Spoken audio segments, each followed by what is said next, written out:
In 1992, a woman named Janice Randle was found dead in what investigators at the time described as a suspected drug overdose. The case was quickly closed. No arrests, no trial, no second thoughts, just a file stored away in an archive, forgotten by the system, but never forgotten by her family. But in 2026, more than 30 years later, that same case would be torn open again. And this time, authorities would reach a very different conclusion. Janice Randle didn't simply die. According to investigators, she was murdered, and the person now accused of her death was someone who once shared her home. Janice Randle was described by those who knew her as a devoted mother, someone whose life revolved around her children.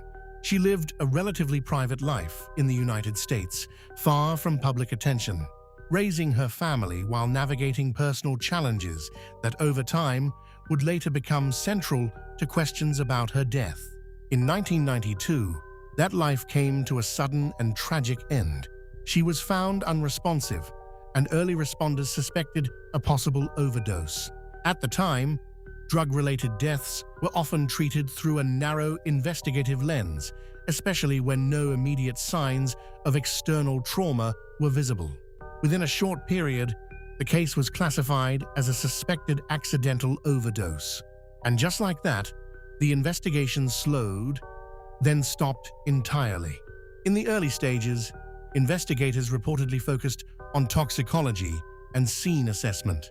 The absence of obvious forced entry or visible injury led authorities to lean toward accidental causes. With limited forensic tools compared to modern standards, and with pressure on local departments managing high caseloads, the case did not receive long-term investigative resources.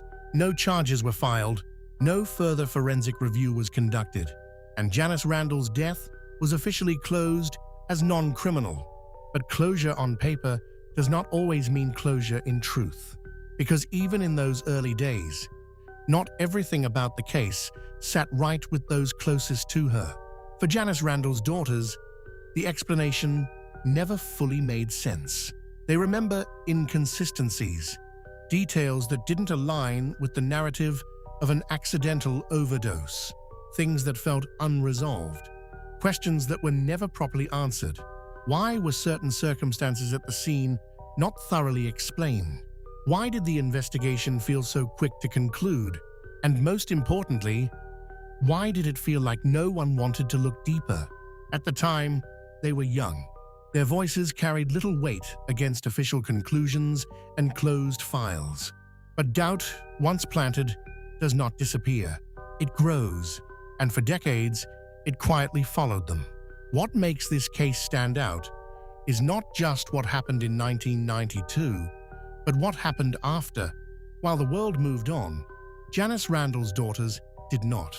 They continued to revisit the case over the years, seeking records, asking questions, and pushing for review whenever possible. Each attempt was met with the same response. The case was closed, and the findings stood. But they refused to let it end there. Over time, their persistence became a long, emotional battle against silence. A fight not just for answers, but for acknowledgement that something might have been missed. They were not investigators. They were not legal professionals. They were daughters who refused to accept that their mother's story ended without certainty. And in time, that persistence would become the catalyst for everything that followed. Decades later, as forensic science advanced and cold case review units became more common across the United States, old files that had once been sealed began to be re-examined. Janice Randle's case was one of them. According to reports, renewed attention, driven in part by continued family advocacy, led authorities to take a second look at the original findings. This time, investigators were not limited to 1992 standards. They had access to improved forensic interpretation methods, enhanced toxicology understanding, and modern investigative frameworks designed specifically for re-evaluating closed cases. What had once been considered final was now questioned again, and slowly, the foundation of the original conclusion began to shift. By 2026, investigators reportedly reached a critical turning point. While exact forensic details have not been publicly disclosed in full, authorities later determined that the original classification of accidental overdose could no longer be supported. Reanalysis of available evidence suggested inconsistencies that aligned more closely with foul play than with accidental death. This shift did not happen overnight. It came after years of renewed scrutiny, consultation, and modern forensic review. Ultimately, the case was reclassified as a homicide investigation. For the first time in more than 3 decades, Janice Randle's death was no longer considered accidental. It was now considered criminal. And with that change came something that had been absent for 30 years. Direction. A new investigative path forward, and a suspect who was no longer shielded by time. Following the reopening of the case, authorities focused their attention on Janice Randle's husband, who had long remained part of the original narrative but was never charged at the time. In 2026, he was arrested in connection with her death. Officials have not publicly released every detail of the charges, but reports confirm that the arrest came directly after the case was reclassified as a homicide. The development sent shockwaves through the community and reignited interest in a case many had believed was permanently closed.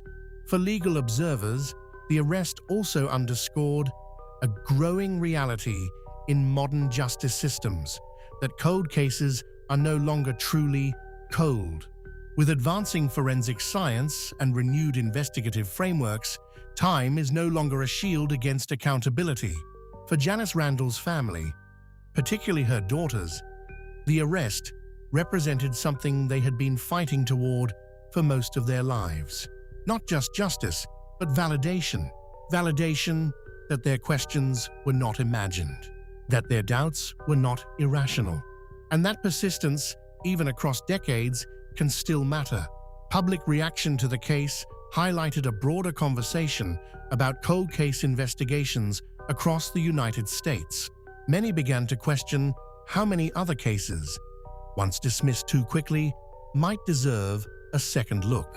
The case also reinforced the growing role of families in driving cold case reopenings. Without their persistence, Janice Randle's story may have remained sealed indefinitely. There is something deeply unsettling about cases like this, not only because of the crime itself, but because of the silence that followed it.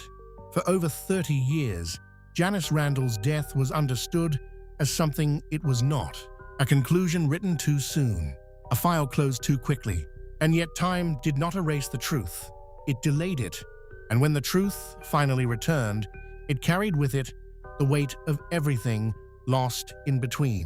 This case stands as a reminder that justice is not always immediate, but it can still arrive, even after decades, even after silence, even after the world has moved on. If you're drawn to the truth behind the headlines, you're in the right place. This is CSV Crime Story Vault. Subscribe to the channel and turn on notifications so you never miss a new case. If this story moved you, disturbed you, or made you think, hit like and leave a comment below. And for exclusive updates, behind-the-scenes content, and more real crime stories, follow us on Instagram, Facebook, and TikTok at Crime Story Vault 25. Until next time, stay curious, stay aware, and keep the vault open.